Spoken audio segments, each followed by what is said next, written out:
warahmatullahi wabarakatuh.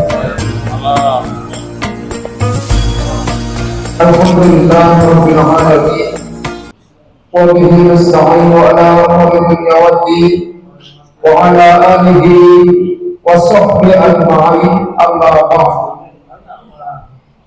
Sama-sama kita muliakan Dewan Guru Majelis Ta'lim Al-Quran. Sama-sama kita hormati Ketua Pembina, Ketua Penasehat, seluruh jamaah Majelis Ta'lim Al-Quran yang saya hormati. Bersyukur kepada Allah Subhanahu wa Ta'ala, Tuhan yang Maha Pengampun, atas segala curahan rahmat yang tiada terukur, yang menciptakan seluruh makhluk yang ada di langit, di bumi dan di lautan, yang mengatur tempat tinggal dan juga tempat meninggalnya, serta yang menjamin segala rezekinya secara teratur, sehingga tidak ada satu makhluk pun makhluk ciptaannya yang ada di bumi, di lautan, yang tidak ada rezekinya. Semuanya Allah yang tahu dan sepengetahuan. Salawat dan salam semoga tercurah limpahkan kepada Tuhan kita Nabi besar Muhammad Rasulullah SAW, yang diutus sebagai hamba utusan Allah untuk dijadikan contoh dan suri tauladan untuk kita semua. Mudah-mudahan dengan mengikuti, melaksanakan, mencontoh sunnah-sunnah beliau, kita bukan saja mengakui Nabi kita Muhammad Rasulullah SAW, namun juga kita berharap diakui sebagai umatnya sampai akhir zaman, dan di akhirat kelak kita berhak mendampingi beliau di surga Allah Subhanahu wa Ta'ala. Amin ya rabbal alamin. Jamaah sekalian, mengawali pengajian pagi hari ini, mari kita sama-sama buka dengan pembacaan surat Al-Fatihah yang kita khususkan untuk kedua orang tua kita, guru-guru kita, jamaah Majelis Al-Quran yang telah mendahului kita. Mudah-mudahan dengan fadilah dan wasilah surat Al-Fatihah yang kita bacakan, Allah Subhanahu wa Ta'ala mengampuni segala dosanya, menerima segala perbuatannya, meluaskan kuburnya, menerangkan kuburnya, dan kuburnya dijadikan taman-taman surga Allah Subhanahu wa Ta'ala. Berbarakah wal maghfirah wa bi syafaati Rasulullah sallallahu alaihi wasallam wa bi karamati ummil Quran. Al-Fatihah.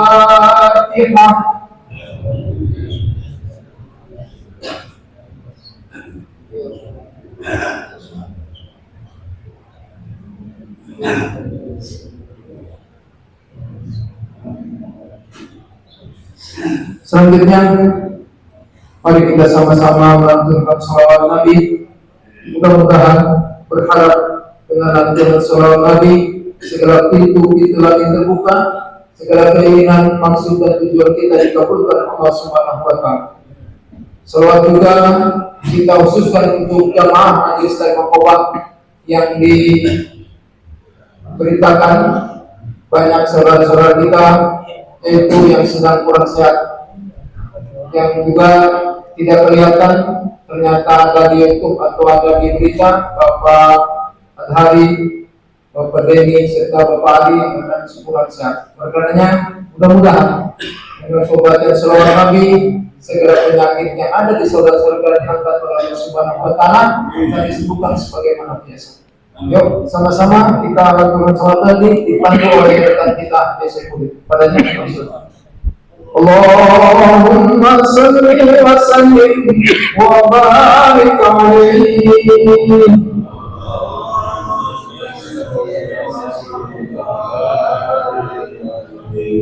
Ya Habibul Mustafa Barakatullah Sedana Wabilana Ma'abba Ya Wasi'al Tuhan Ya Habibul Mustafa Barakatullah Sedana Wabilana Ma'abba Ya wasi'al karami Muhammadur Sayyidul Aini wa saqalih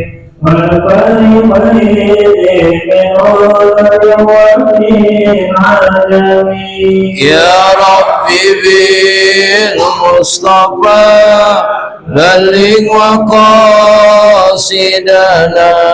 واغفر لنا ما مضى يا واسع الكرم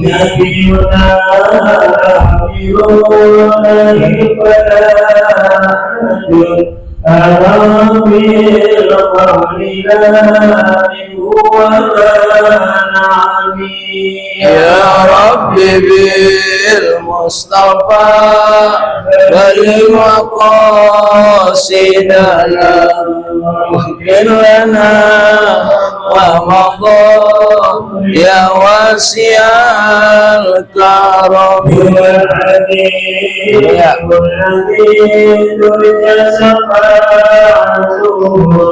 لكل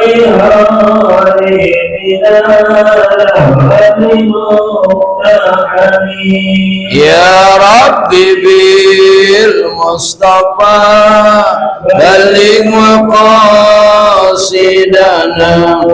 واغفر لنا ما مضى يا واسع الكرم يا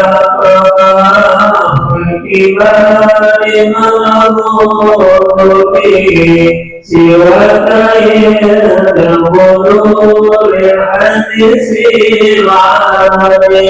يا ربي بالمصطفى بلغ مقاصدنا واغفر لنا ما مضى يا واسع الكرم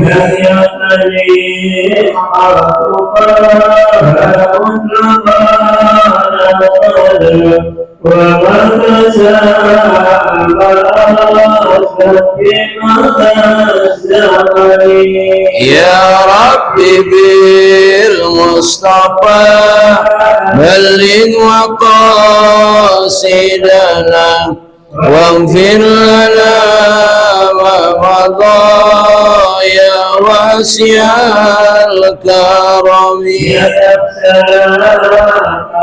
يا واسع الكرم إذا كبائر في الغفران كاللبن يا ربي بالمصطفى بلغ مقاصدنا واغفر لنا ما مضى يا واسع الكرم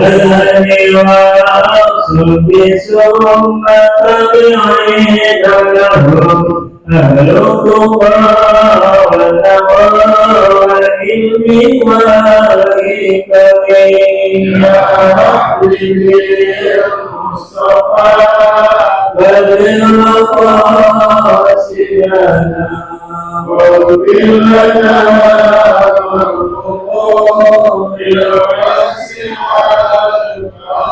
اللهم صل وسلم وبارك عليه.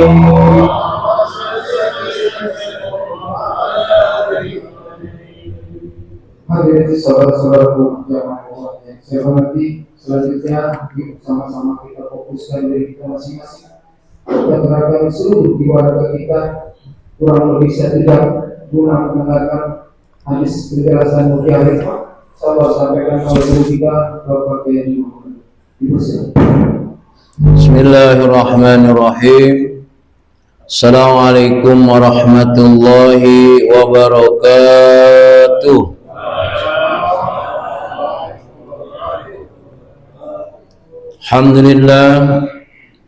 Alhamdulillahil qail fi kitabihil karim. A'udzu billahi minasy syaithanir rajim. Innamal mu'minuna alladzina idza dzukirallahu wajilat qulubuhum wa idza tuliyat 'alaihim ayatuhu zadatuhum imanan wa 'ala rabbihim yatawakkalun. Asyhadu an la ilaha illallah wahdahu la syarika lah wa asyhadu anna Muhammadan abduhu wa rasuluh. Allahumma salli wa sallim wa barik ala Sayyidina Muhammad wa ala alihi wa sahbihi ajma'in, amma ba'du. Allahumma inna ala dzikrika wa syukrika wa husni ibadatik. Inna salati wa nusuki wa mahyaya wa mamati lillahi rabbil alamin la syarika lahu wa bidzalika umirtu wa ana minal muslimin. Alhamdulillah, summa alhamdulillah walhamdulillah, kita bersyukur kepada Allah Subhanahu wa taala di tempat yang terbaik ini, di bulan yang baik, dan kita mensyukuri dari segala nikmat yang Allah berikan kepada kita. Mudah-mudahan di suasana yang baik-baik ini Allah melimpahkan segala kebaikan kepada kita. Salawat serta salam kita sampaikan kepada Nabi kita Muhammad sallallahu alaihi wasallam, Nabi yang patut kita jadikan contoh, yang harus selalu kita ikuti sunnah-sunnahnya, dan kita berharap beliau memberikan syafaat kepada kita di yaumil kiamah nanti. Jamaah yang dimuliakan Allah Subhanahu wa taala, Allah memerintahkan kepada kita yang disebut dengan ibadah. Sudah tentu apa yang Allah perintahkan kepada kita adalah untuk diri kita, untuk kenikmatan hidup kita, untuk kenyamanan hidup kita, untuk kebahagiaan hidup kita. Sudah tentu kalau Allah memerintahkan kepada kita amalan-amalan untuk kebutuhan hidup kita, maka tidak ada alasan bagi kita untuk tidak melakukannya. Atau dengan kata lain, apa alasan kita meninggalkan apa yang Allah dan Rasul perintahkan, padahal yang kita lakukan itu adalah untuk diri kita. Maka diantaranya ciri orang mukmin itu, kata Rasulullah, lahu babani, ada dua pintu yang dimiliki oleh orang yang beriman. Babun yas'adu minhu amaluhu, pintu di mana itu adalah amal-amal yang dilakukan oleh orang mukmin naik kepada Allah. Jadi amalan kita itu yas'ud, ya. Apa yang sudah kita lakukan di dunia ini, ya, itu akan naik, akan diterima oleh Allah Subhanahu wa taala.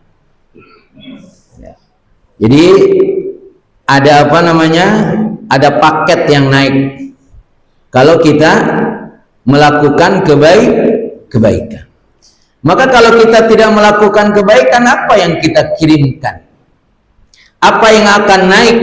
Karena hanya amal kita yang naik kepada Allah ketika kita di dunia ini melakukan amal-amal yang diperintahkan oleh Allah Subhanahu wa taala.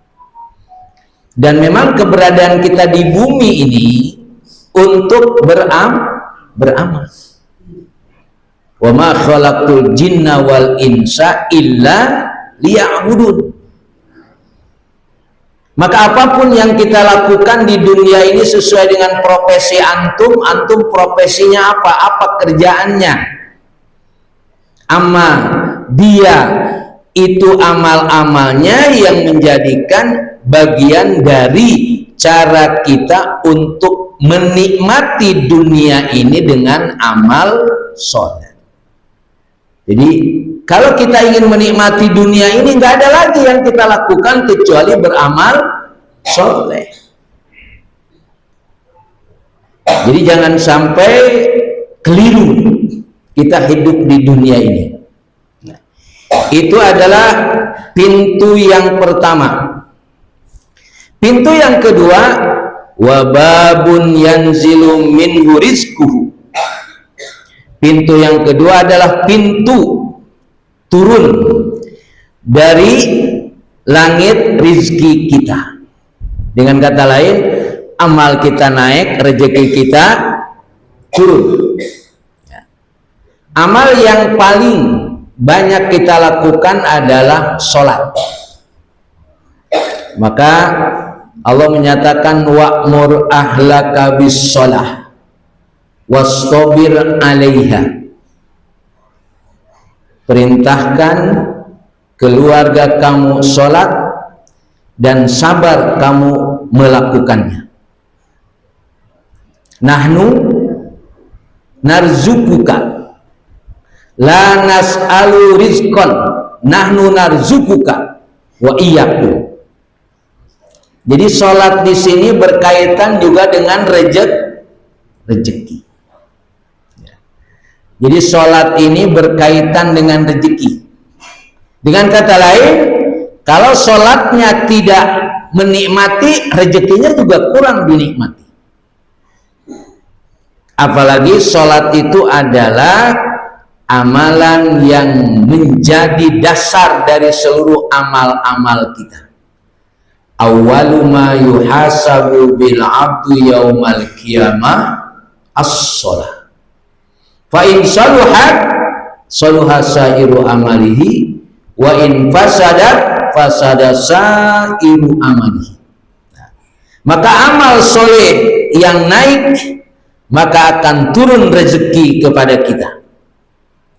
Nah, ketika kita melakukan amal-amal soleh dan kita mendapatkan rezeki, maka dalam beberapa ayat itu juga diperintahkan wa aqimus shalah wa atuz zakah. Karena kita melaksanakan ibadah sholat dan Allah berikan rezeki kepada kita, jangan lupa rezeki yang Allah berikan kepada kita supaya disedekahkan. Jadi antara hubungan kita dengan Allah dan hubungan kita dengan manusia itu dua hal yang tidak bisa dipisahkan. Maka pertanyaannya adalah, apakah pintu amal kita yang itu menjadi kewajiban kita agar mendapatkan kebaikan naik ke atas sehingga rezeki kita pun turun ketika amal-amal soleh kita lakukan. Fa idza mata baqiya alih. Nah, begitu kita meninggal, yang dua tadi, pintu pertama yang naik amal kita, pintu kedua yang turun rezeki kita. Kalau kita mati, dua pintu itu menangis, baqiya alaihi, karena sudah tidak dimanfaatkan lagi pintu tersebut. Nah, maka selagi kita masih hidup, selagi kita masih menikmati segala nikmat yang Allah berikan, beramal soleh agar amal kita naik tadi, dan rezeki kita sudah tentu berkaitan dengan apa yang kita lakukan. Maka kalau ayat tadi ya wa'mur ahlaka bis-shalah wastabir 'alaiha la nas'aluka rizqan nahnu narzukuka sampai akhir, itu kaitannya dengan sholat. Maka sholat ini adalah amalan yang luar biasa. Tapi jangan tekun sholat duhanya doang, ya, seolah-olah kalau nggak sholat duha nggak dapat rezeki, ya. Jadi ada yang harus diperhatikan, serius melakukan yang sunnah tapi tidak serius melakukan yang wajib. Coba antum perhatikan, ya, jangan sampai kita terjebak kepada amalan sunnah tapi tidak menikmati amalan wajib. Salah satu amalan wajib yang mudah ditinggalkan adalah hadir ke majelis ilmu. Thalabul ilmu itu hukumnya apa? Wajib. Ya. Salah satu yang kurang diperhatikan oleh orang-orang yang senang melakukan sunnah-sunnah atau melakukan yang wajib tapi tidak melakukan yang lebih wajib. Ada istilah yang lebih wajib karena kata-kata fardun itu dalam bahasa Arab, fardun dengan wajib itu beda nilainya. Kalau wajib, wajib, tapi kalau fardun lebih wajib dari yang wajib. Kalau saya jelaskan pada pertemuan lalu, ternyata thalabul ilmi itu lebih afdol daripada sholat. Kenapa demikian? Karena kalau dia sholat tidak dengan ilmu, maka sholatnya sia-sia. Mardudatun la tuqbal. Maka majelis ini sebagai satu media untuk kita mengcover apa yang menjadi kewajiban kita. Jangan sampai kita banyak melakukan yang sunnah tapi yang fardun. Jadi kalau mungkin istilahnya biar gampang, jangan sampai kita melakukan yang wajib tapi fardunnya ditinggalkan. Cuma fardun thalabul ini kan waktunya ghairu muaqqat. Waktunya tidak menentu, kapan saja. Makanya antum dengan segala kesibukannya supaya punya waktu yang spesifik untuk menikmati majelis ini. Artinya hadir ke majelis ini. Kalau di sini misalkan hari Senin, hari Rabu, ya, hari Sabtunya di mana, hari Minggunya di mana, ada waktu yang kita nikmati untuk hadir ke majelis ini.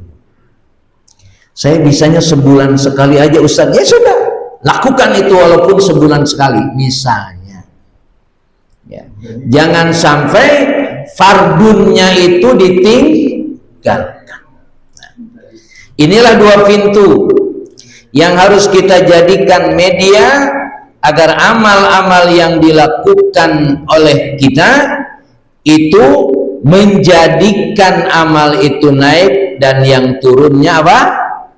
Rezeki.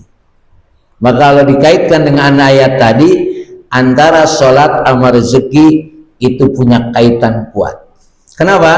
Karena sholat itu tanha anil fahsyawal munkar. Sholat juga, nakal juga, nah itu nama masalah. Ya, sholatnya rajin, nakalnya rajin, itu masalah. Nah maka dua pintu ini, ya, jadikan dia motivasi kepada kita untuk supaya pintu amal naik dan kemudian rezeki turun. Itu dua hal yang harus kita kejar dan kita nikmati.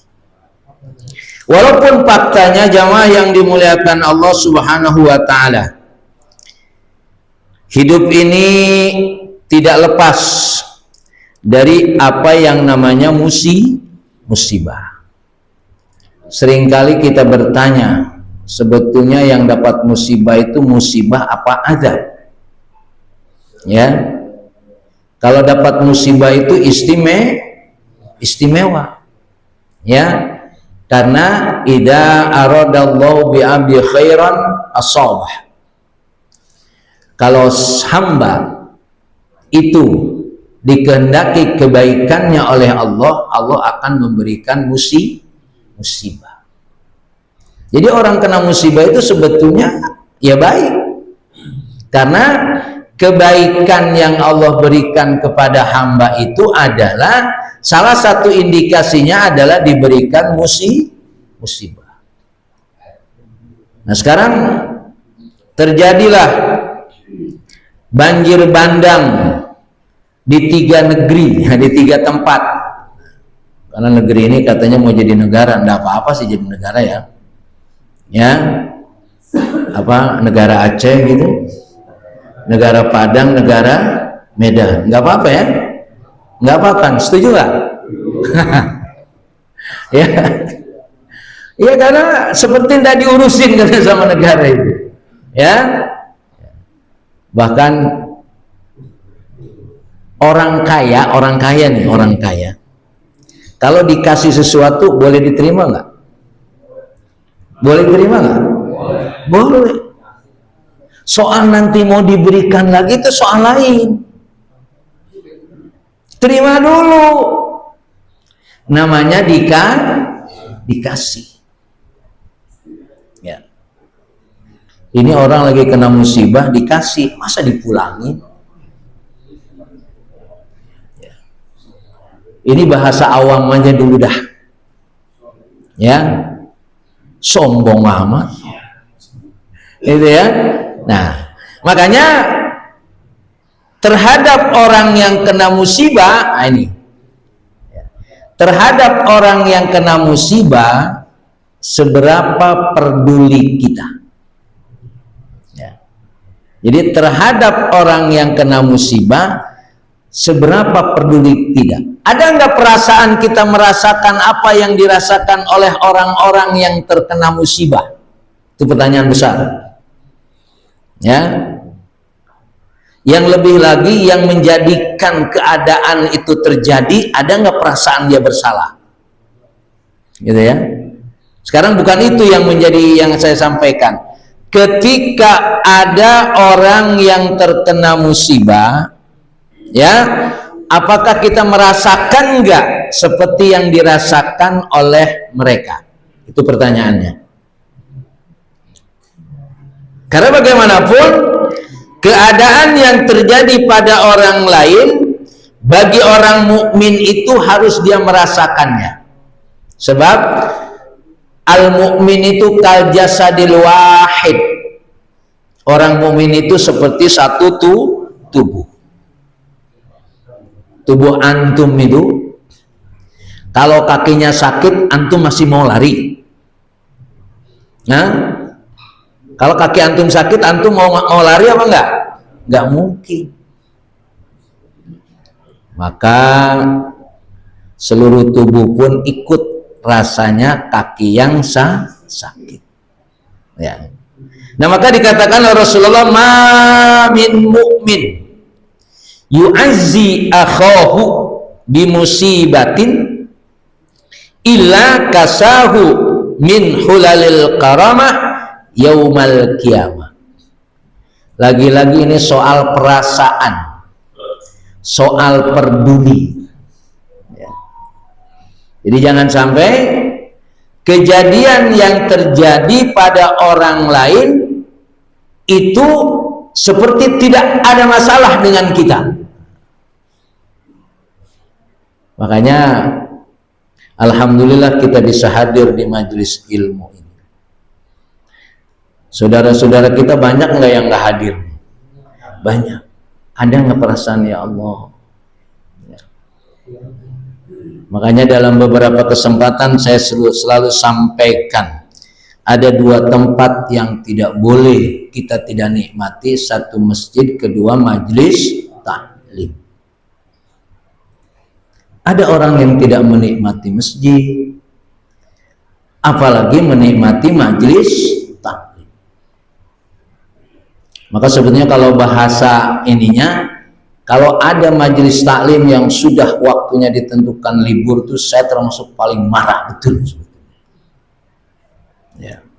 Merasakan majelis itu adalah tempat yang luar biasa, tetapi tidak digunakan dengan sebaik-baik. Tidak mungkin kita membuang kebaikan dalam hidup ini.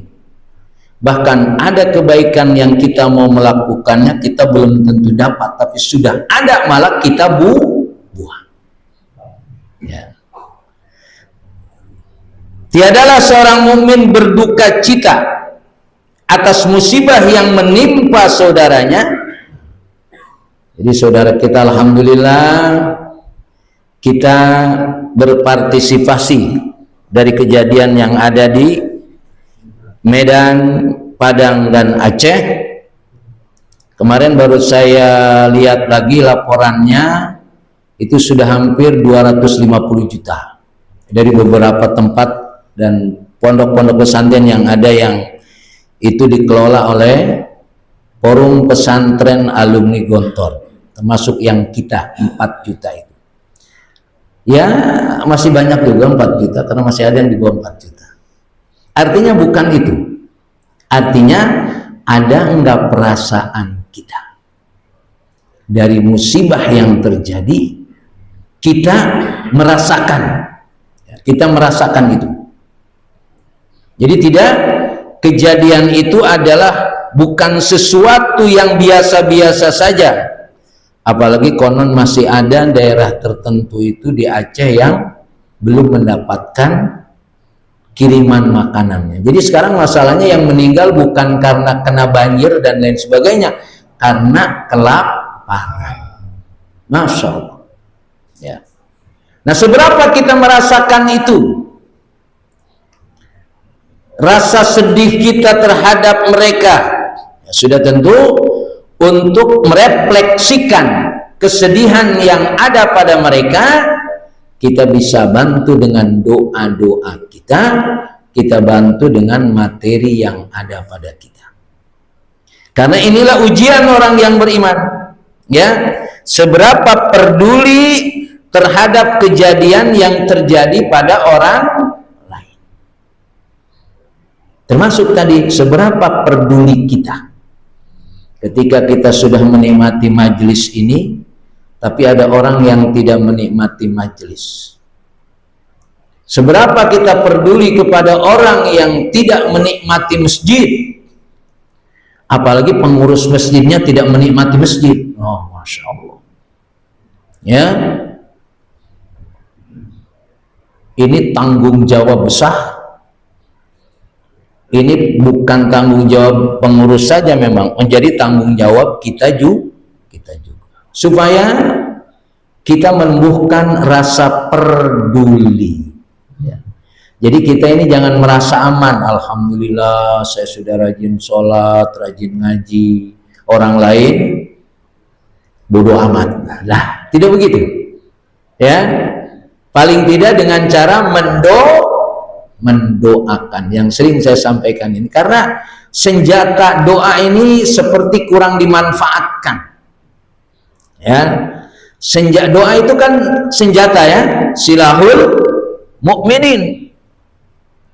Bagaimana kita bisa menjalani hidup ini menghadapi musuh kalau tidak pakai senjata? Maka ada doa namanya, ada kunut namanya kunut nazilah. Kunut nazilah itu adalah kunut untuk memohon kepada Allah agar musuh-musuh yang luar biasa itu supaya dihancurkan. Allahumma syattid syamlahu wa mazzik jam'ahu wa zalzil aqdamahu wa alqi fi qulubihim ruqba. Mazzik jam'ahu, ya Allah, robek-robek tuh kelompok mereka. Begitu tuh doa kunut nazilah itu. Ya. Karena memang kita sudah tidak bisa lagi menghadapi musuh tadi, sudah tidak bisa dihadapi lagi oleh kita. Yang bisa ngadapin siapa? Hanya Allah.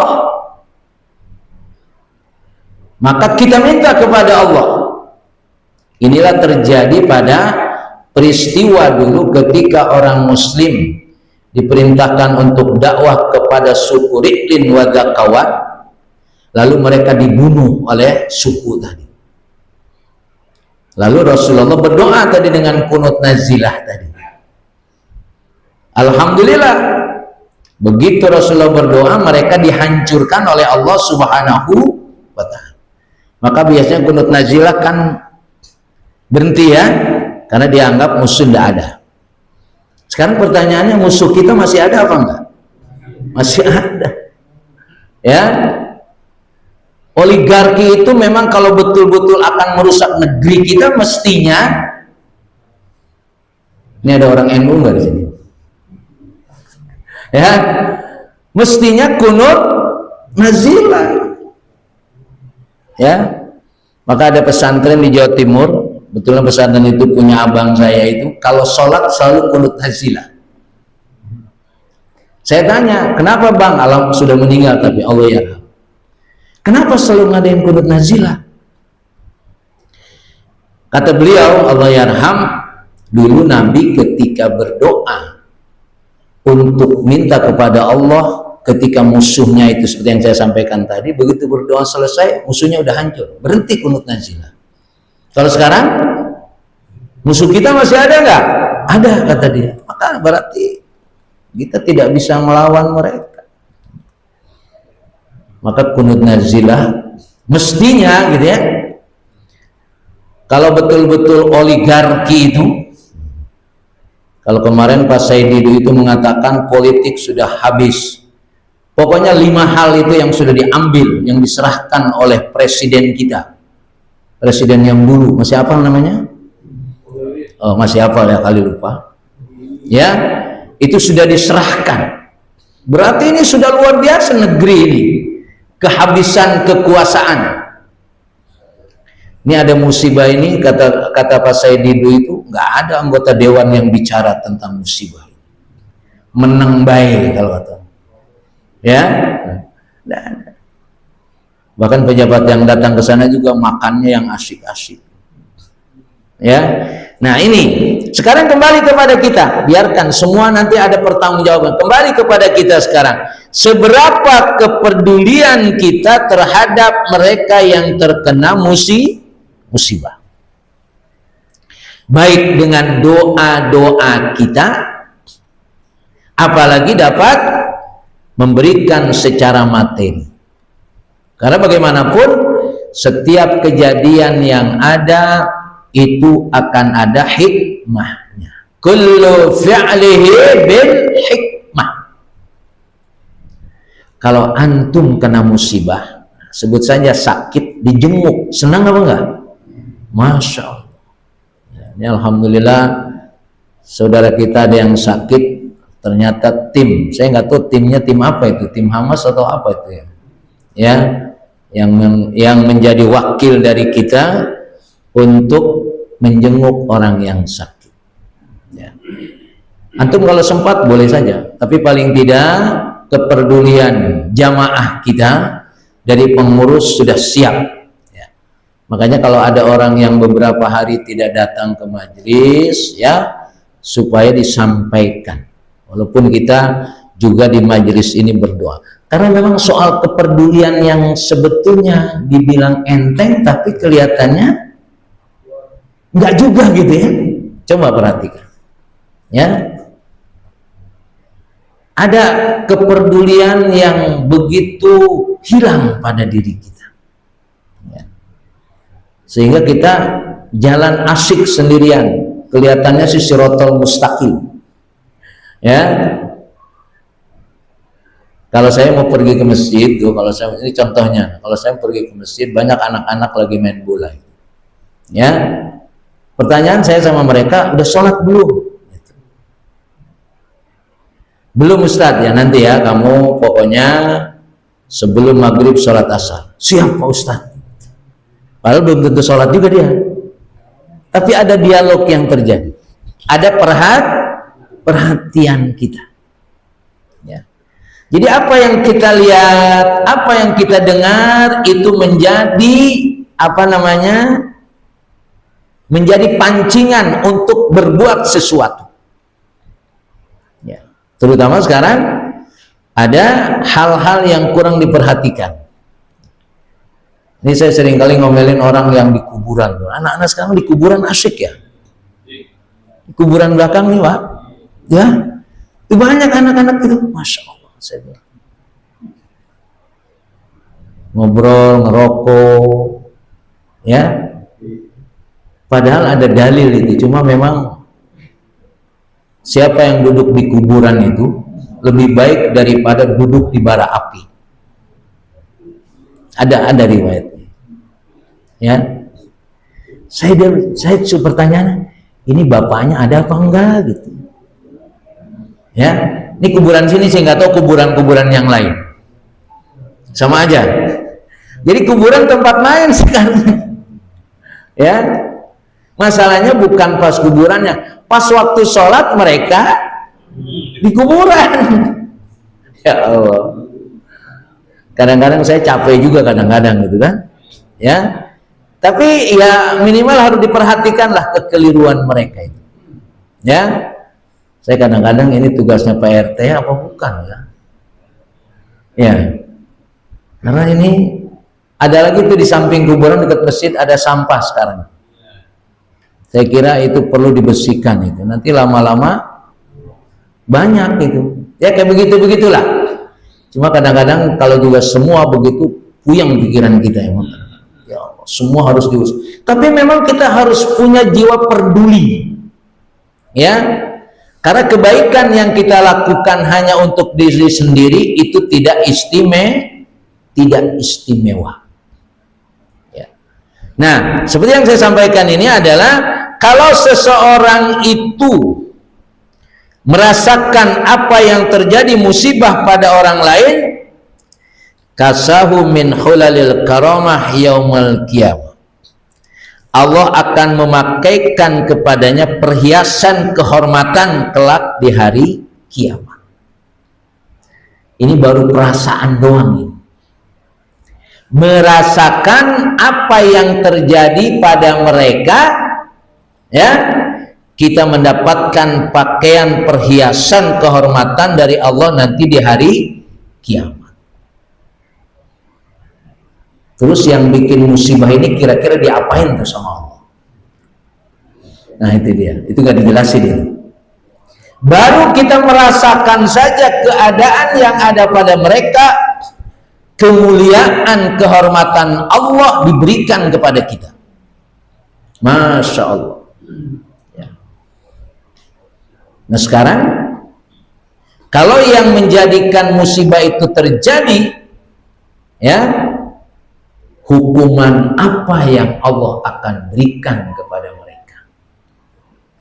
Tapi bukan itu yang harus kita pahami adalah seberapa peduli kita terhadap musibah yang terjadi pada orang lain. Karena adalah ketika perasaan itu terjadi pada kita, Allah akan memberikan segala kehormatan kepada kita nanti di hari kiamat. Jamaah yang dimuliakan Allah Subhanahu wa taala, maka terjadi musibah kepada kita sekecil apapun. Ya. Karena kadang-kadang sebetulnya itu musibah tapi dianggap tidak musibah. Saya tertarik dengan riwayat ada orang sendalnya sendalnya putus.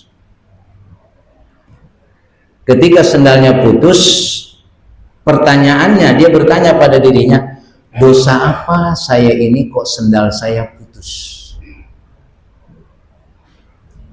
Kalau sendal antum putus, antum bilang apa? Pantes sendal udah 5 tahun ini. Atau kalau sendalnya masih baru gitu ya, putus, apa kata antum? Ya, payah sendalnya, jelek banget gitu. Jadi yang disalahin apa? Yang disalahin siapa? Sendalnya. Ya. Sebetulnya, nah ini, ya, ketika seseorang tadi sendalnya putus, dia tidak nyalahin sendal. Yang dia salahin apa? Dosa apa sendal saya putus. Nah kalau bicara dosa, keadaan hari ini Pak, ya keadaan hari ini itu akibat kapan? Dulu. Ya. Sebenarnya dulu sudah diberikan apa namanya isyarat-isyaratnya, coba nggak nyambung aja dianggap biasa. Ya. Nah, ketika terjadi tadi dalam riwayat tadi, ketika terjadi dosa apa kok sendal saya putus? Dia mundur ke belakang, ternyata salah satunya yang dijelaskan di situ adalah dia meninggalkan mandi sunnah waktu hari Jumat. Ya Allah. padahal hukumnya sunnah. Ya, tapi memang semakin orang itu baik, sekecil apapun musibah akan Allah ingat. Maka kadang-kadang kita ini diberikan peringatan nggak nyambung karena dosanya terlalu banyak. Justru malah kalau ibarat orang yang senang melakukan keburukan, kejahatan, kalau dia tidak melakukan kejahatan kan berarti seperti tekor, gitu ya. Nah, maka di antara musibah yang terjadi pada kita sebetulnya adalah itu cara Allah yang saya bilang. Ini kalau musibah ya, ya, itu cara Allah memberikan kebaikan kepada kita. Atau dengan kata yang lain, cara Allah mengampuni kesalahan kita. Sekecil apapun, ya. Sampai dikatakan di sini, ma min muslimin yusibuhu adan syaukatun fama fauqaha illa hattallahu ta'ala bihi sayi'atih kama tahutus syajaratu waraqaha. Bila dari orang muslim terkena musibah yang menyakitkan,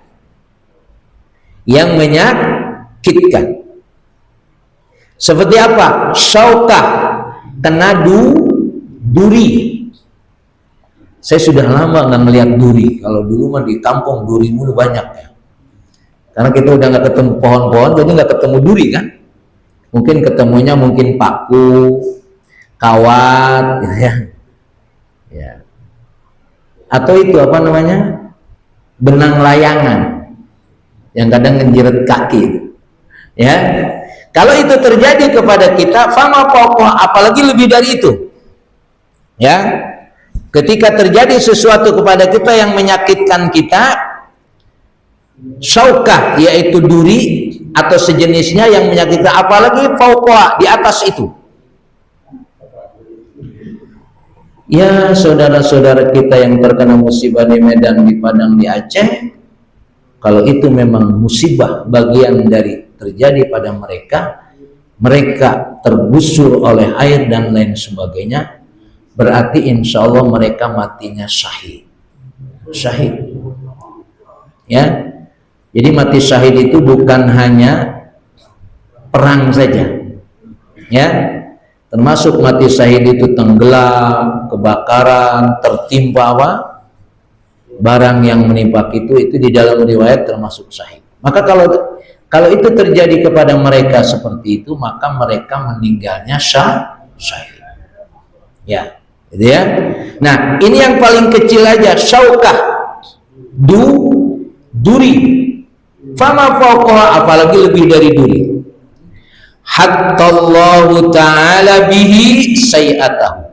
Maka kalau itu terjadi kepada kita, berarti itu Allah menggugurkan sebagian dari dosa-dosa kita. Ya, antum jatuh, keseleo, apapun, ya, itu adalah sebetulnya cara Allah membersihkan dosa kita. Kama tahutu syajaratu waraqaha, seperti daun-daun yang di pohon itu berjatuh. Termasuk orang yang sakit, ya. Makanya kalau sakit nikmati aja, ya. Kalau sakit nikmati, karena Allah sedang apa? Menggugurkan dosa. Jadi antum yang sehat-sehat hati-hati nih, karena Fir'aun nggak sakit. Jadi jangan bangga sehat ini, ya. Karena ada dosa yang tidak bisa dibersihkan dengan sholat, puasa, dan lain sebagainya. Ya. Makanya kita harus siap. Ketika sehat, di samping amal kita berupaya untuk semaksimal mungkin, apalagi kita sudah masuk di bulan Rajab ini, ya. Allahumma barik lana fi Rajab wa Sya'ban wa ballighna Ramadan wa hassil maqasidana bi rahmatika ya arhamar rahim. Ya. Kita siapkan, ya, mudah-mudahan iktikaf kita, ya, ini akobanya sudah alhamdulillah sudah iktikaf di Masjid Al-Ittihad. Insya Allah boleh iktikaf, kalau iktikaf boleh, insya Allah. Ya, siapkan nanti kita bisa menikmati iktikaf. Atau kalau perlu cari iktikaf di tempat lain yang lebih asik.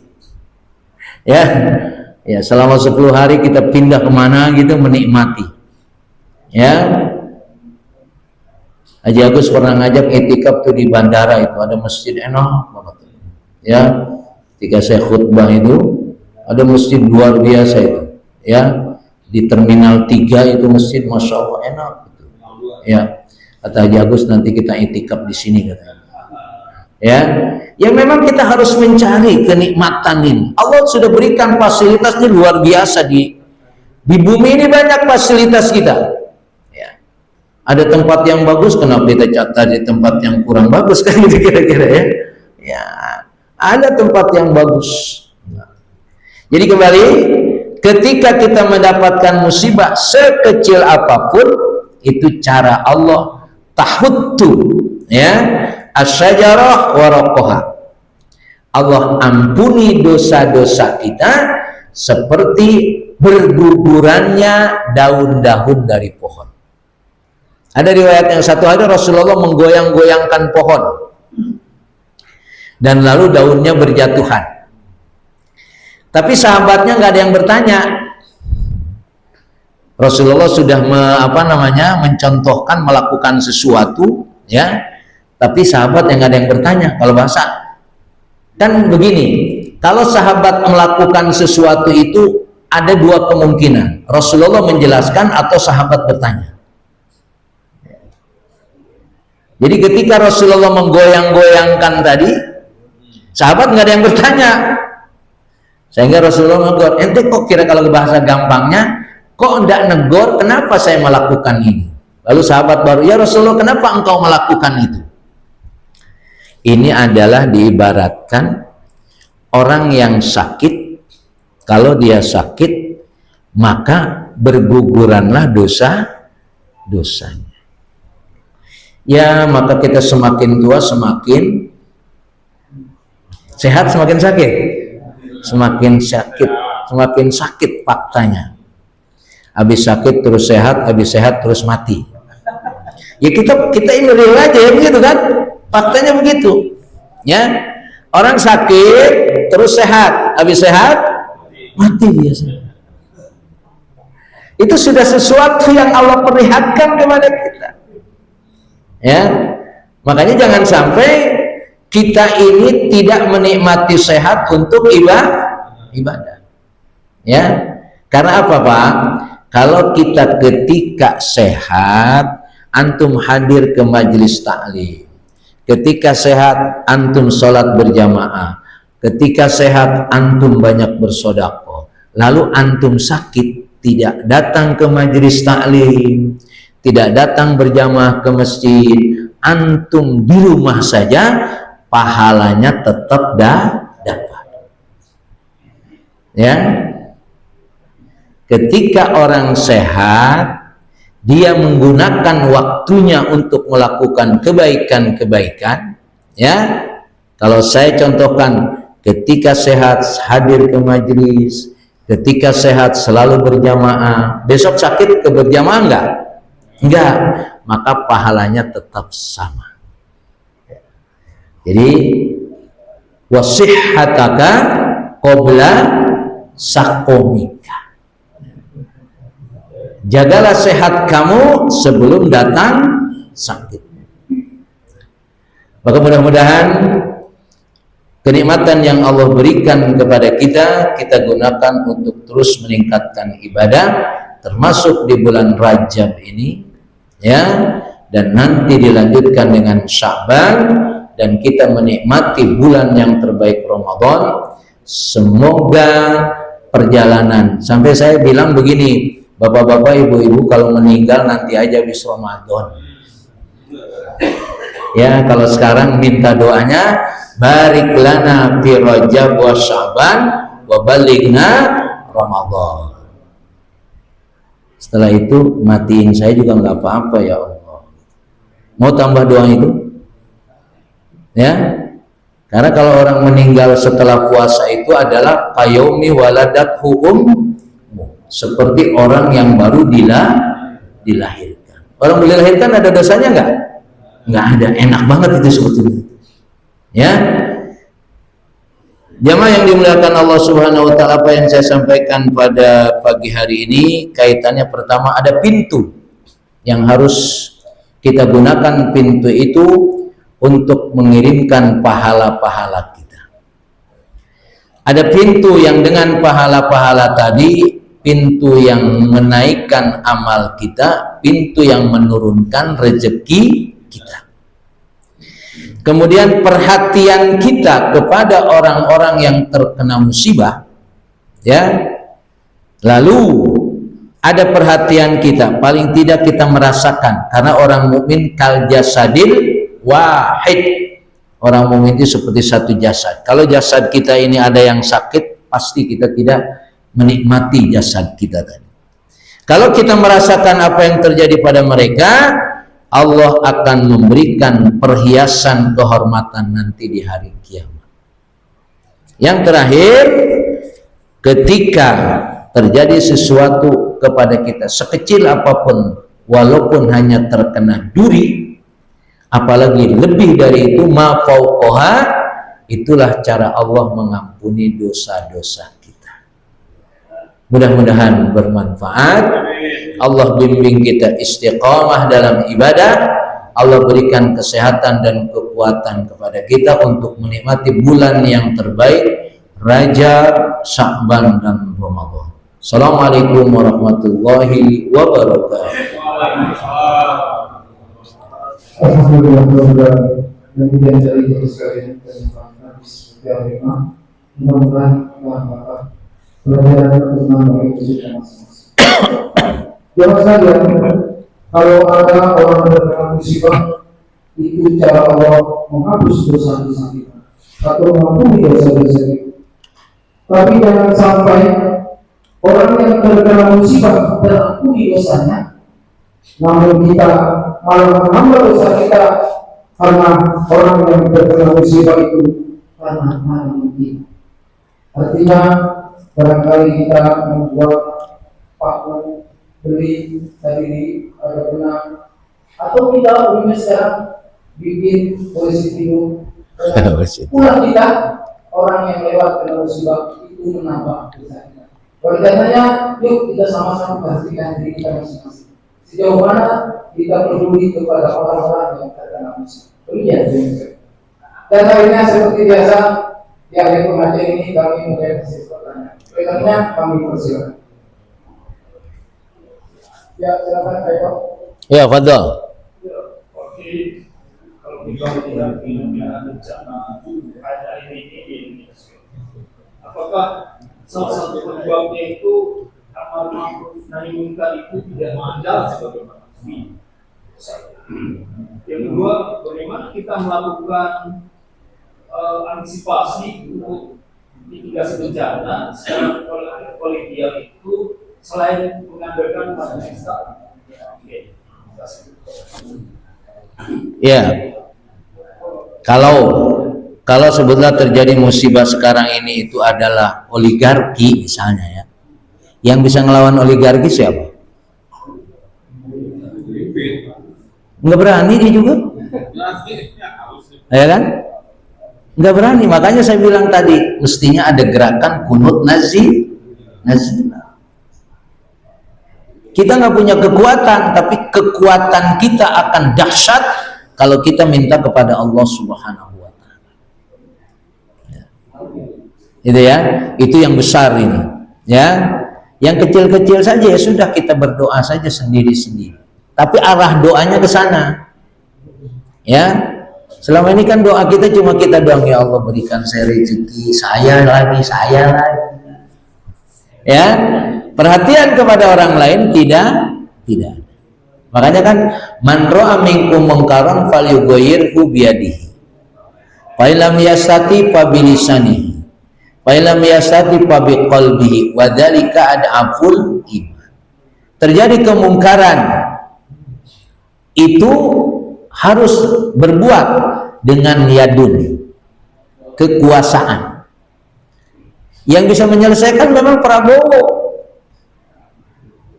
ya kan? Artinya dengan timnya. Kalau dia nggak bisa menyelesaikan, kita nggak bisa apa-apa. Ya, yang bisa nangkep Jokowi siapa? Prabowo. Kira-kira gitu. Atau siapapun yang melakukan kemungkaran, dia punya. Kalau dia tidak melakukan, itu yang pertama. Yang kedua, pabilisani, bicara. Ya, menyampaikan apa yang seharusnya disampaikan. Sebutlah yang suka menyampaikan yang begitu-begitu pas saya tidur. Ya. Dari sekian orang itu, yang menyampaikan cuma dia. Ada resiko nggak? Ada. Banyak resiko.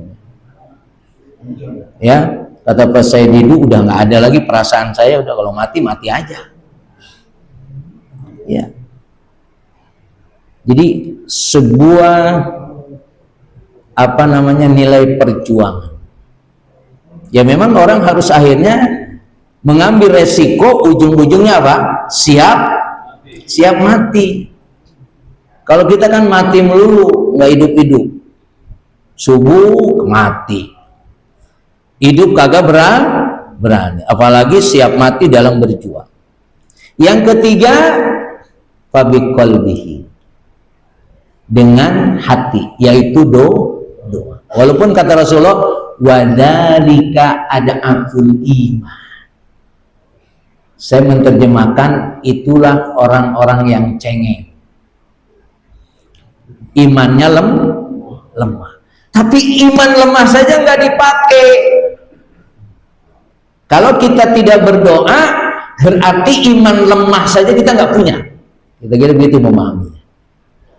Namanya seberapa tadi kita peduli kepada lingkungan yang di sekitar kita.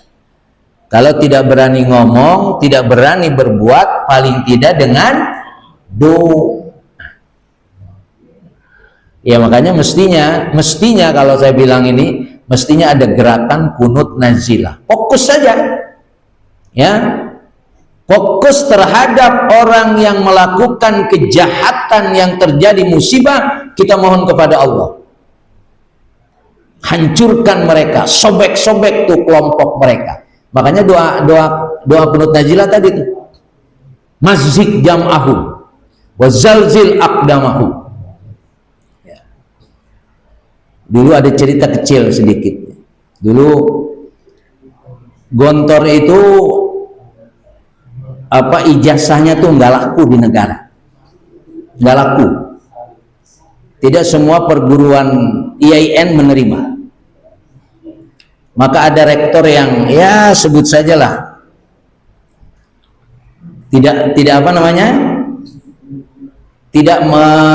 menerima itu kira-kira, tapi dia sedikit ada kurang respon. Akhirnya digunakanlah kunut nazilah, kalau tidak salah pernah dapat cerita begitu. Akhirnya rektornya stroke.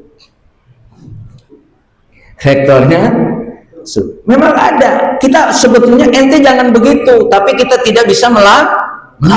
Ya udah, terserah Allah dah, kita berdoa. Ya. Saya itu keluar Gontor itu bisa masuk IAIN Ciputat itu karena rektornya alumni Gontor. Kalau nggak alumni Gontor nggak bisa. Tapi kalau sekarang sudah alhamdulillah, sudah selesai. Tapi di luar negeri nggak ada masalah. Madinah, Mesir nggak ada masalah. Tapi sekarang nggak ada masalah sekarang. Ya. Jadi apa ijazah Gontor diterima di mana saja. Bahkan sekarang sudah banyak alumni Gontor yang jadi kapten pilot, sudah banyak. Ya.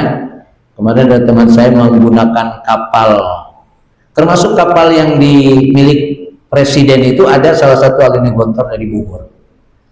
Tinggal tergantung saja. Jadi kan kalau dulu orang masuk pesantren bisa doa doang ya. Nah sekarang enggak, ya. Nah, tinggal kemampuannya ada. Ya. Jadi begitu ya. Jadi sekarang kita seberapa kita punya peduli, ya, terhadap musibah itu yang jauh. Sekarang yang dekat-dekat aja dah, ya. Bagaimana kita mengajak mereka untuk supaya datang ke masjid, mengajak mereka untuk menikmati majelis. Nah, itu gimana caranya? Ya, itu musibah yang paling kecil. Walaupun, nah, terakhir, walaupun musibah yang terjadi di Medan, di Padang, di Aceh itu tidak seberat kalau musibah terjadi pada kerusakan akhlak. Ini akibatnya apa? Karena kerusakan akhlak, hancurlah alam itu. Alam itu lagi ngambek sekarang ini alam, karena orangnya udah pada kagak beres. Ya, itu. Saya kira begitu. Wallahu a'lam bishawab. Alhamdulillah, demikian Bapak sekalian, kalau hubungan saya sementara, makanya kemudian kami cukup sampai di sini dan akhirnya yuk sama-sama kita tutup pengajian ini dengan doa majelis. Ya Allah, dengan doa saya di sini. Bismillahirrahmanirrahim. Bismillahirrahmanirrahim. Allahumma anta rabbi la ilaha illa anta khalaqtani wa ana 'abduka wa ana ala ahdika wa wa'dika mastata'tu a'udzu bika min syarri ma sana'tu abu'u laka bi ni'matika alayya wa abu'u bi dhanbi faghfir li fa innahu la yaghfiru dhunuba illa anta subhanaka Allahumma wa bihamdika ashhadu an la ilaha illa anta astaghfiruka wa atubu ilaik. Adanya pembacaan doa, maka berdoa pagi hari ini. Terima kasih atas segala perhatian, mohon kekurangan. Jangan lupa untuk bersemangat, untuk bersiap cerita hadir sini. Bekas yang ada di mana sekarang untuk diletakkan ke pasangan dan jangan lupa pula kita akan dilakukan dengan sholat dua rakaat. Kita taufik hidayah. Assalamualaikum warahmatullahi wabarakatuh.